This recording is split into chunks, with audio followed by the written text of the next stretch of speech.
Group 2 2ஏல கேட்ட LCM HCF question வந்து டோட்டலாக வந்து 3 கொஷின். அதனால தான் வந்து ஃபஸ்ட்டு வந்து டெஸ்ட் பேஜில் வந்து எல்சிஎம் அண்ட் ஹெச்சிஎஃப் வந்து கொடுத்துருக்கேன். இப்போ வந்து இந்த கொஷின் பாருங்களேன்.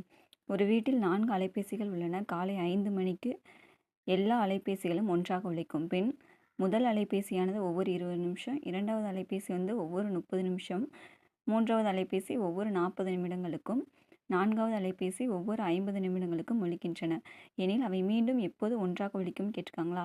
இது நம்மளுக்கு நல்லாவே தெரிஞ்ச கொஷின் தான். இப்படி கேட்டாங்கன்னா என்ன பண்ணணும், ஃபஸ்ட்டு வந்து எல்சிஎம் எடுத்துடணும். ஸ்டார்ட் எப்போது காலையில் 5 மணிக்கு தான் எல்லாமே ஒன்றாக ஒலிக்குதான். அதுக்கப்புறம் எல்சிஎம் எடுத்திங்கன்னா என்ன வரும், எல்சிஎம் எடுக்க எல்லாருக்குமே தெரிஞ்சிருக்கும்ல. இந்த மாதிரி எடுத்துட்டிங்கன்னா அதெல்லாம் இது பண்ணிங்கன்னா 600 நிமிடம்னு வரும். ஓகேவா. நம்ம என்ன பண்ணணும்னா இங்கே காலை 5 மணின்னு இருக்கா, இது என்னது ஹவர்ஸு. அப்போ வந்து நிமிஷத்தை ஹவர்ஸாக மாற்றணும். அப்போ டிவைடட் பை என்ன பண்ணுவீங்க, 60 பண்ணுவீங்க. கேன்சல் பண்ணிங்கன்னா 10 ஹவர்ஸு. இப்போ 5 மணிலேருந்து 10 ஹவர்ஸை கூட்டணும். கூட்டினீங்கன்னா நம்ம நார்மலாகவே பண்ணிக்கலாம். அப்படி தெரியாத பட்சத்துக்கு எழுதி கூட்டிக்கலாம். 5, 6, 7, 8, 9, 10. அதுக்கப்புறம் இன்னொரு 5 வரணுமா, அப்போனா 3 காலையில் 5 மணினா அதுக்கப்புறம் 3ங்கிறது என்னவா இருக்கும், பிஎம். 3 ஹவர்ஸ், அதாவது 3 மணி 3 பிஎம் அப்படிங்கிறது தான் இதுக்குடைய ஆன்சர். ஓகேவா. செகண்ட் கொஷின் பாருங்கள். இந்த கொஷின் வந்து மேக்ஸிமம் போட்டிருப்பீங்க எல்லாருமே. இது என்னென்னா ஃபஸ்ட்டு வந்து இந்த பாயிண்ட்டை வந்து எடுக்கணும். இதில் வந்து அதிகப்படியான டிஜிட் இருக்குதுன்னு பாருங்கள். லாஸ்ட் டிஜிட்டு பாயிண்ட்டுக்கு அப்புறம் இதில் தான் 2 டிஜிட் இருக்குது, இதில் 1 டிஜிட் தான் இருக்குது. இப்போது அதிகமாக எதில் இருக்கோ இன்ட்டு, இப்போது 2 இருந்துச்சுன்னா இன்ட்டு 100, இதே 3 இருந்துச்சுன்னா இன்ட்டு 1000 அந்த மாதிரி போட்டுக்கணும். இப்போ இன்ட்டு 100 போடுறப்ப எல்லாத்துலேயுமே இன்ட்டு 100. அப்போது 3 இன்ட்டு 100னா 300.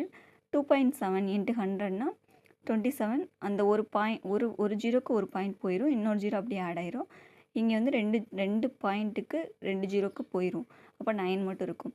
இதுக்கு வந்து எல்சிஎம் எடுத்திங்கன்னா என்ன வரும்னா 2700 வரும். ஓகேவா. 2700.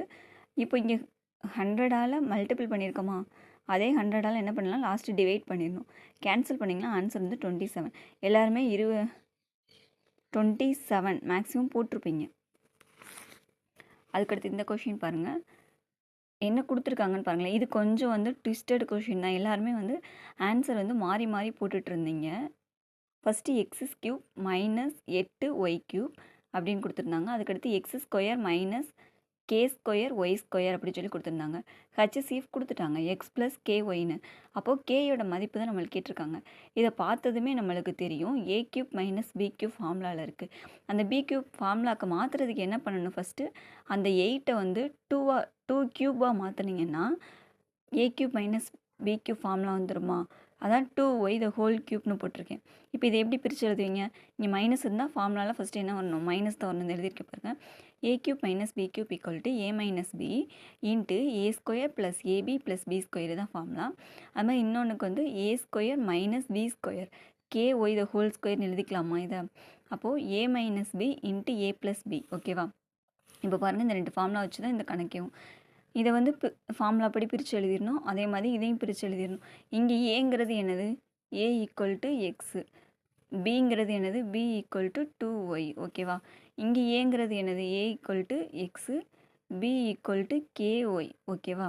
இங்கே பாருங்களேன், எழுதி முடிச்சதுக்கப்புறமா இப்போ வந்த ஆன்சருக்கும் இதுக்குடைய ஆன்சருக்கும் ஹெச்சிஎஃப் தான் கேட்டிருக்காங்க. அதை ரெண்டே கீழே எழுதியிருக்கேன் பாருங்களேன்.